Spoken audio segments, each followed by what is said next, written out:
And therefore, we have so many people who almost justify their lies because they feel like, well, it's the only way I can survive. It's the only way I can be loved. It's the only way I can keep my job. It's the only way I can rise in status. The only way I can avoid pain. I think that's what we're going to look at here is the belief systems and attitude systems we've adopted through our lives that have led to these outcomes that we're in. Ladies and gentlemen, saints and scammers, truth tellers, tall tale tellers, and everybody who said, I'm 5 minutes away while still in a towel. This one's for us.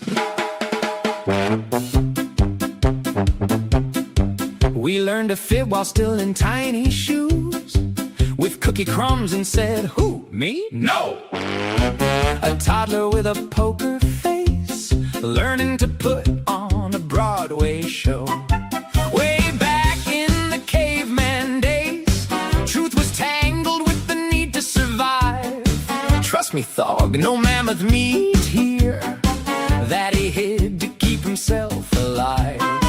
We climbed the tribe, we played the game, we smiled while playing life's chess. Then we fooled ourselves so well sometimes we passed our own lie detector test. Hey guys, it's another episode of Emotional Algebra with me, Dr. E. Today we have a guest co-host. She's appeared on the show before a few times, and I feel more than happy and honored to have her back.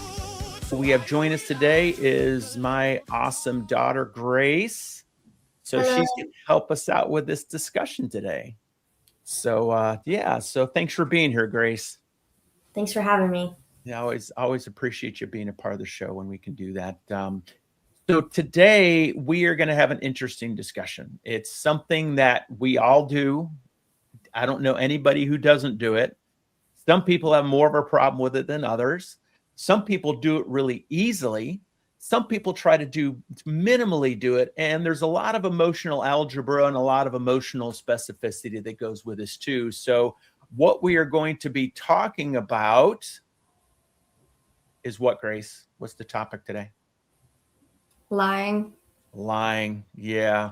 We all have struggles with that. And that's what we're going to go into today. So let's go ahead and launch into the architecture of deception. Again, this presentation put together by Notebook. So appreciate the help with that and with helping to put this slideshow together.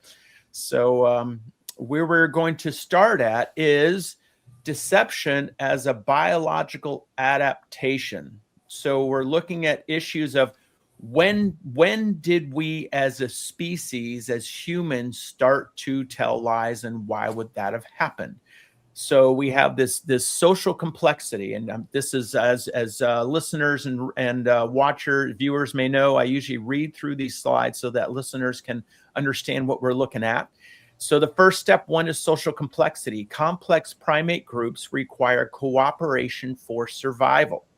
Okay, so we had to learn how to work together in order to survive. We couldn't survive as individuals. That's not really how primates and many animals really are programmed. So step two, inclusive fitness. Deceivers evolved to exploit cooperators, subtly manipulating social truth to gain resources and status.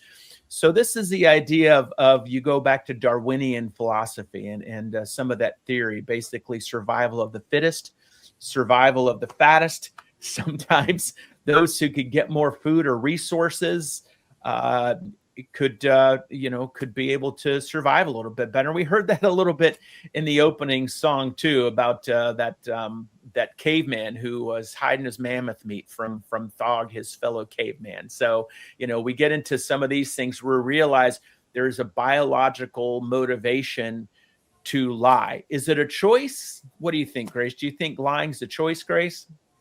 I mean, I think it's always a choice. That's something that everybody chooses to do at some point in time, whether it be for reasons of surviving or reasons of getting something they want, or maybe it's to protect somebody else's feelings. Yeah. I think that's might be one of the most common ones, is to protect people's feelings, because we don't want them to feel rejected or hurt or upset or not to like us.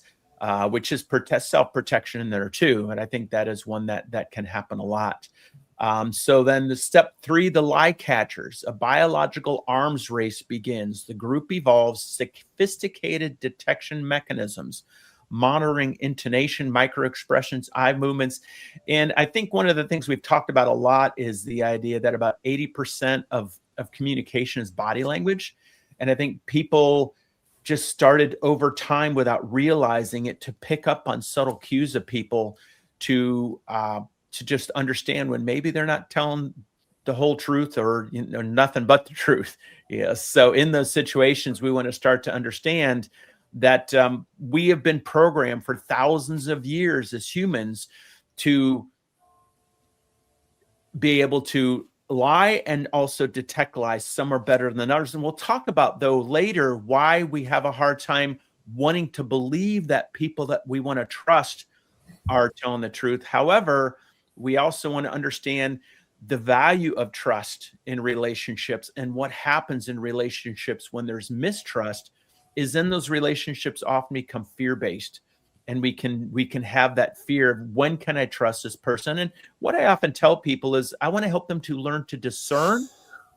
And I also want to help them to also know that we all might have times when we don't tell the truth. The issue is understanding the situations when and where and why, so we don't always have to keep that armor up and that guard up to question if people are telling the truth or not.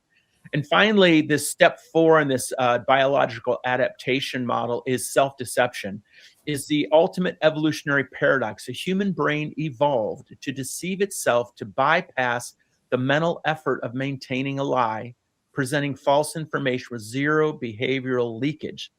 And I think that's something we've all learned to do almost, is we almost learn to believe our own lies. We learn that if we believe our lies, then we can decrease the feeling of guilt because we can rationalize and justify. And we also can decrease that feeling of shame. So remember, guilt says we've done something to who, Grace? To remember who guilt says we've done something toward? Other people. Right. And shame lets us know when we've done something toward Ourselves. Right. Exactly. So as we remember that guilt and shame often come together, I call them the brothers. We can call them the sisters, but they're both pain-based. And those are very strongly involved in lying. And then, other emotions that might come along with that. But those are going to be your chief emotions that are going to affect, that we're going to feel and impact. And that's then why we might try to use cognitive defenses, rationalization, justification, minimization, denial, to try to keep ourselves from feeling that internal stress of the lie. So here's where now we're moving on the developmental life cycle of a lie. So how do we develop as an individual now in the concept of lying? Is first of all, at the origin, about ages 2 or 3, is the idea of the onset of theory of mind. Children realize thoughts are private and begin telling antisocial lies to avoid punishment. So Grace, when you were little, do you remember telling little fibs and lies here and there? I mean, probably. I Yeah. definitely did that. Yeah. Do you remember any specifically in situations where you did and why?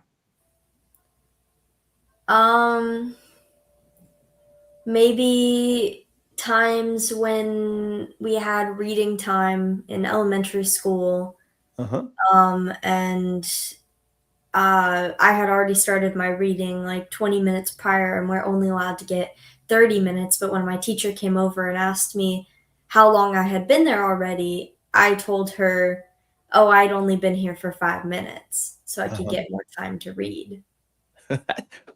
That's kind of an interesting lie, because you wanted more time to read. Some people would have said, "Oh yeah, I've been here 30 minutes already," when they were only there 5. So that's a cool lie to tell. So I know I always used to tell little ones to try to avoid getting in trouble, or to try to have people again see me as better than. I know I did have done that or did that, and probably some degree probably still do things like that, if I'm being honest.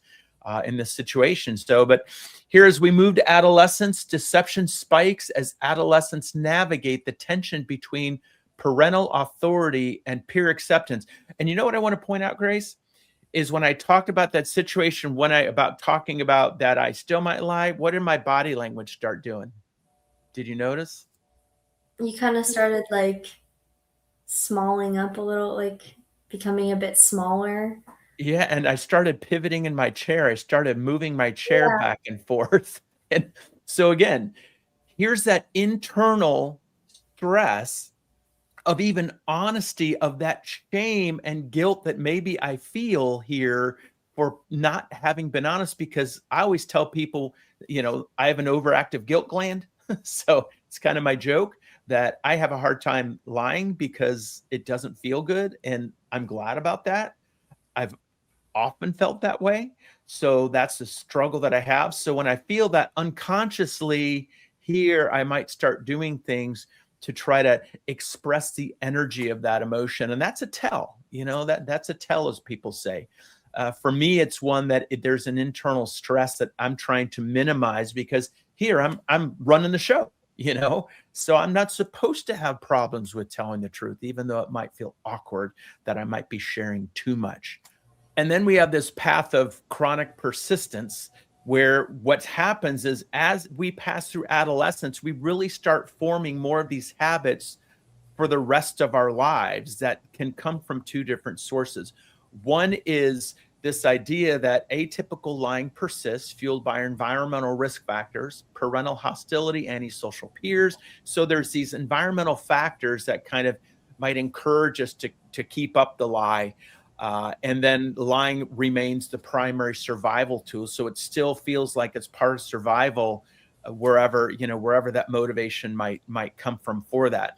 Then we have, again, the other side is decreasing. So we have this curve, this normal curve, this normative desistance. So internalizing moral standards, protective factors, parental warmth, resistance to peer influence. So what we want to understand is when we continue to fall in the idea of feeling like we have to fit in, and the peers around us behave in certain ways that either promote the lie, or they promote us continuing to lie to them to appear a certain way, whether it's wanting acceptance, wanting to be seen as cool, wanting to avoid pain, rejection, all these different emotions that we're, again, trying to avoid feeling.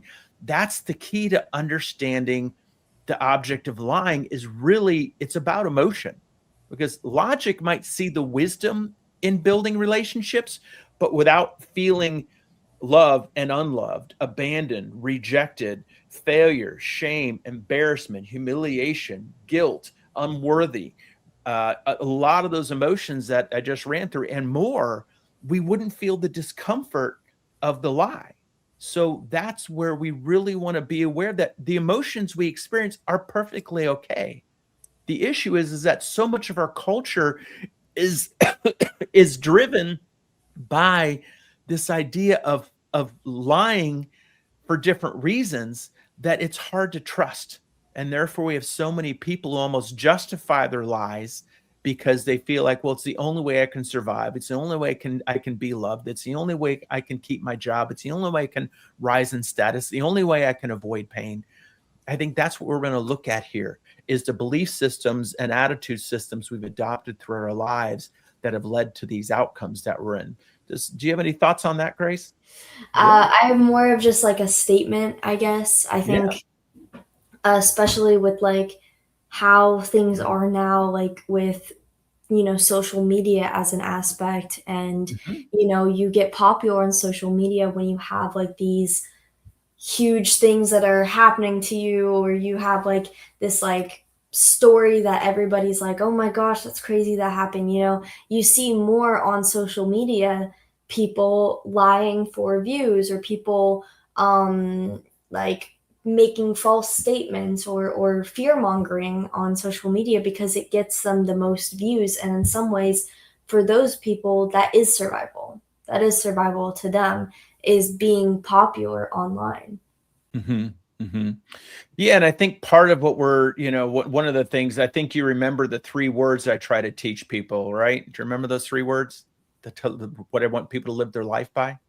Truth, honor, and integrity. Right, exactly. Yeah, and I think that's what we keep missing is there's a lot of that that's lacking, as you're talking about in the social media culture, and there's a lot of that lacking in the world around us. And I think that's where we want to see where how do we continue to build trust and build collaboration in a world that continues to foster the misinformation and disinformation of the masses, and then feeds that fear and then justification and rationalization for the behaviors that we engage in, every day even. So yeah, so I think that's I really appreciate your statement, Grace.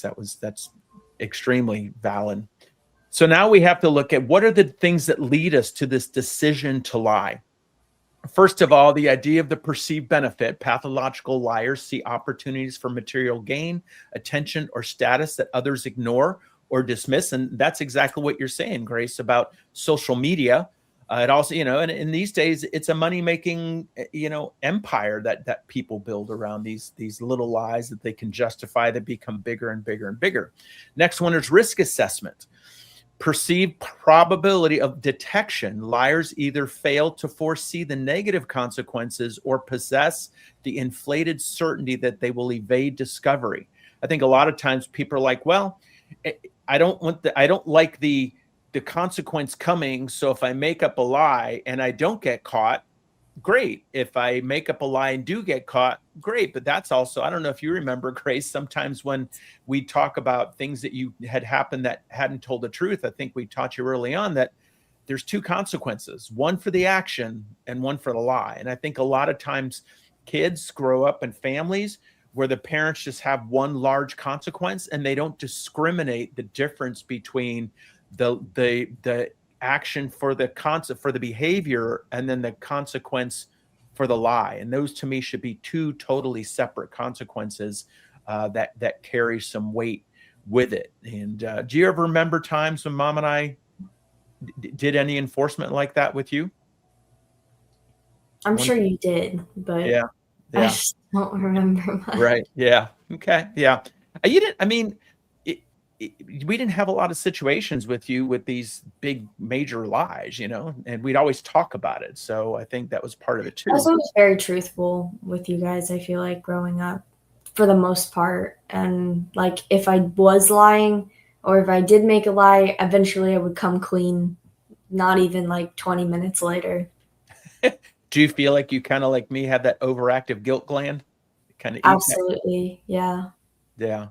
I think even now, like with situations I've been in recently where I've had white lie situations, or like I've been lying to protect somebody's feelings or protect my own feelings, or kind of just trying to survive, I've, felt extremely guilty afterwards and then tried to make it up and like make up for it. And instead it's gotten me into, I feel like, worse situations than what I was in before. Yeah. If I hadn't just lied or hadn't just said what I said, I think the situation's probably, like, the person's emotions and their state probably would have still felt hurt, but I think it would be less than finding out like somebody had lied to you. Mm-hmm. Yeah. Yeah. How often do you think that it's really the pain inside of lying to the self and trying to just avoid not necessarily other people's judgment, but our own sense of guilt and shame and, the emotions I was talking about before?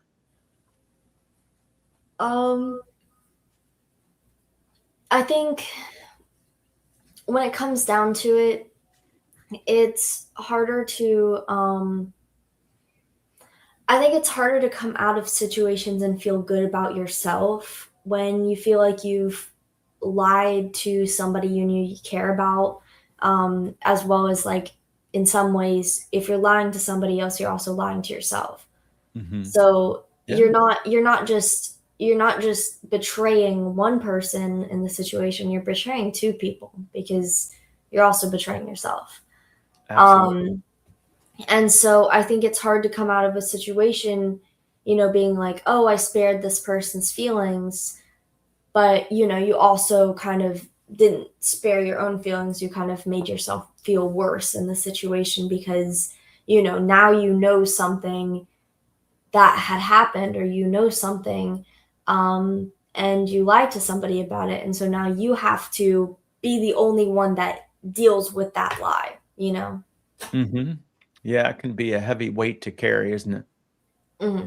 And then the more lies and the more that it can feel heavier and heavier, and then often can affect sleep and all kinds of issues in life and health and cortisol release, as we'll get into in a little bit, which are stress hormones. So there's a lot of consequences that come with lying. That I even look at a lot of the anxiety, and I think that and depression that I think people are feeling is in some ways driven by that deeper sense of shame and guilt and those emotions. Remember, those emotions that are put in motion.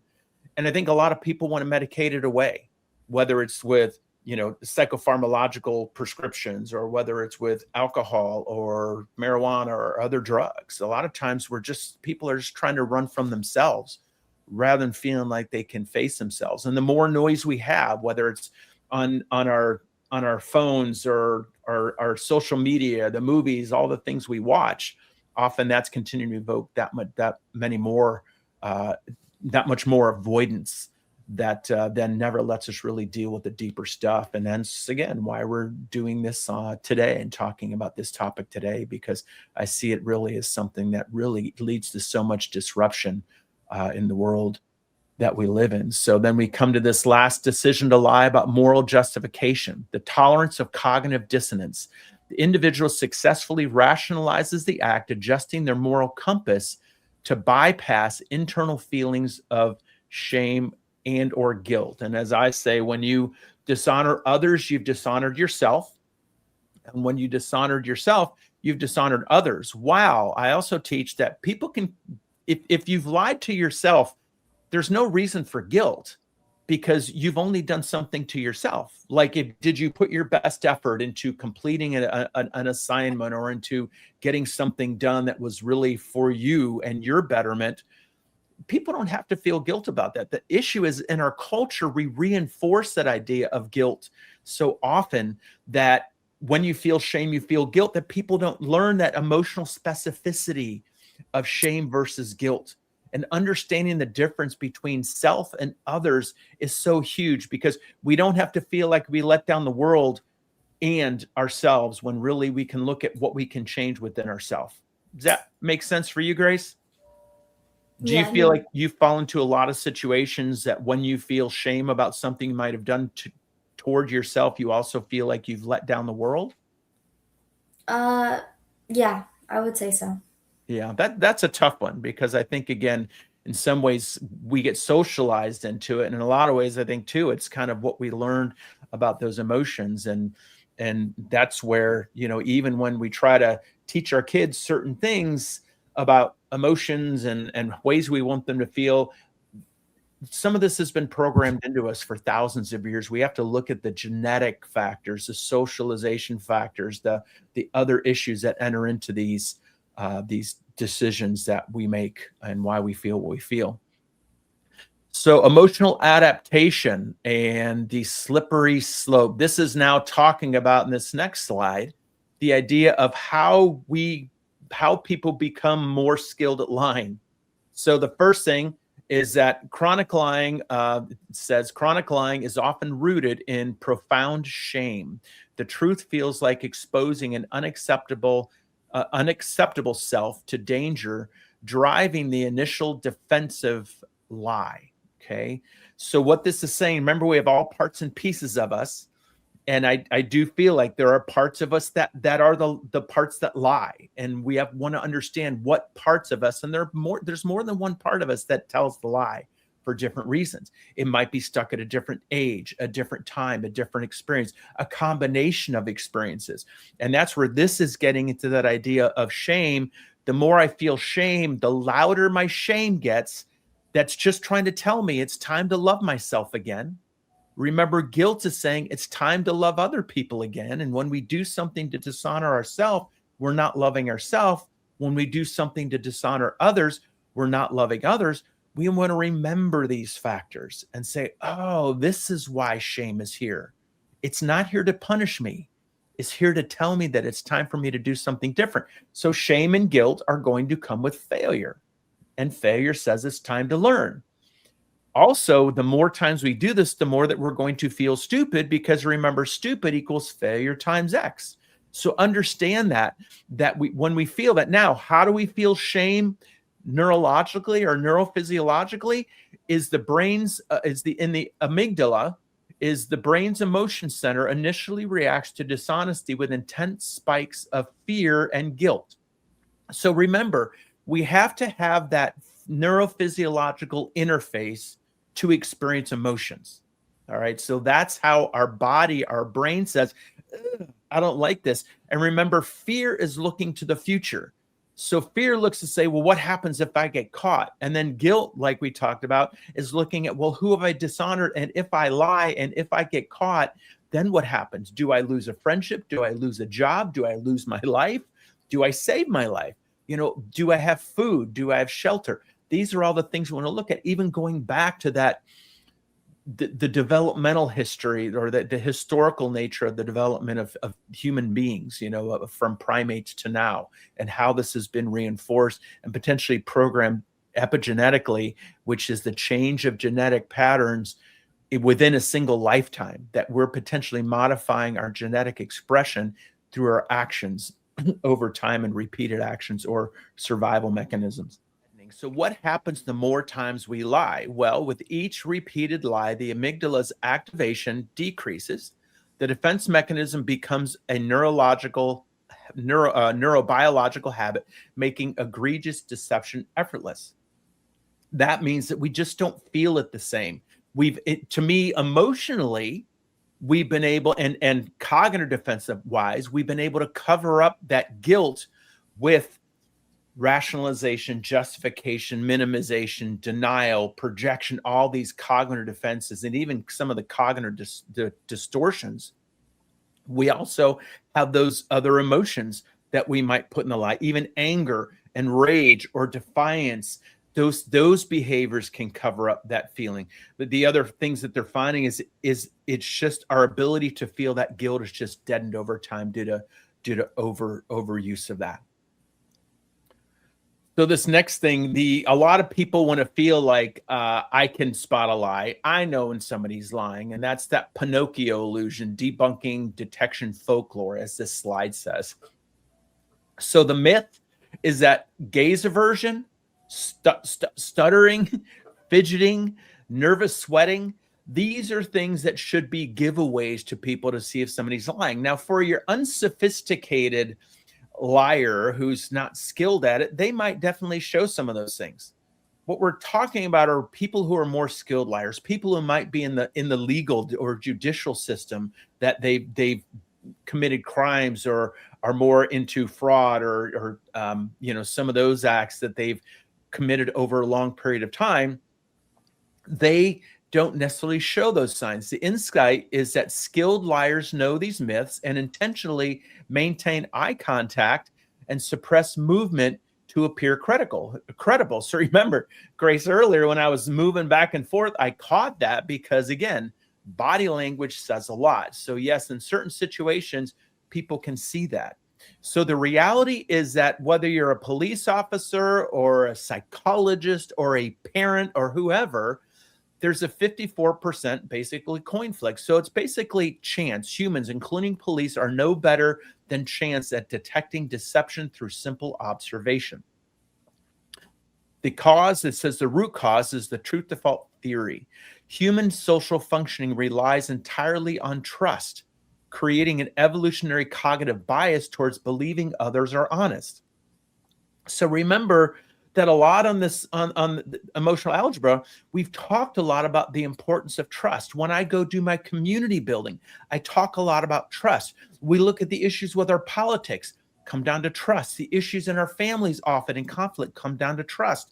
The issues in our communities these days are coming down to trust, and more likely mistrust, because we don't believe people are being honest with us. We don't trust that they're looking out for us so we can justify our actions to protect ourselves in that process.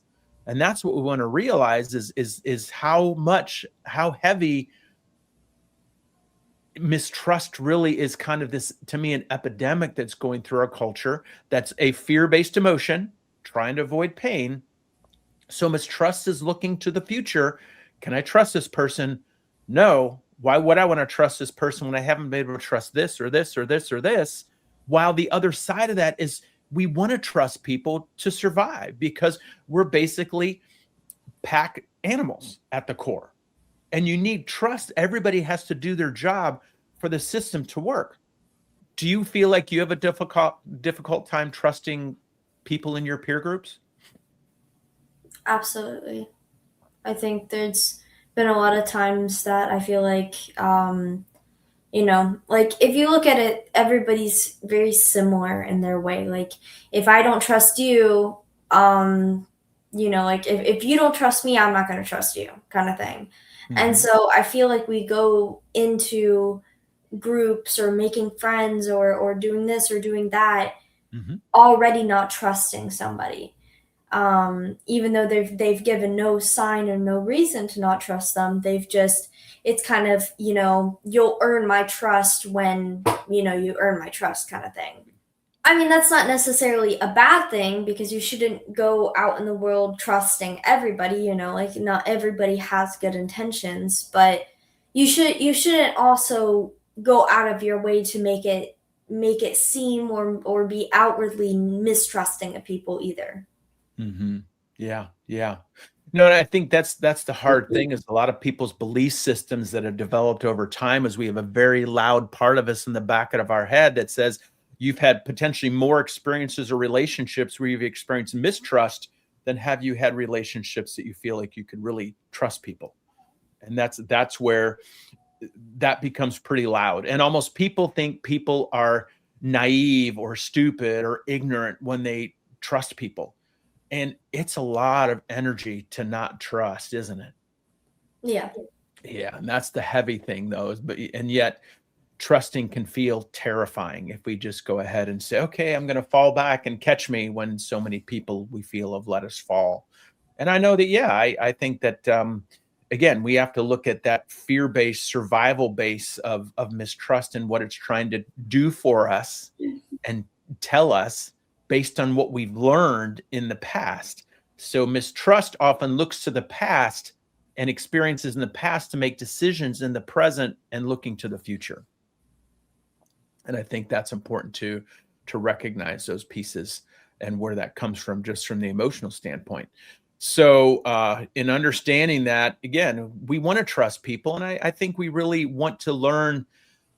What I tell people is when people are lying to them, it's really not about that person. It's about the person telling the lie. And when we realize they're telling that lie for something about them rather than something about the person that they're lying to, we don't have to carry that so much. It's often goes back to like our fear base of survival, belongingness, connection, security. And we have the power to change that and feel our sense of security within ourselves. And I think that's the important piece to see here. Hey viewers, our episode ran a little long, so we decided to split it into 2 episodes. So stay tuned for the next episode to pick up where we left off. And until next time.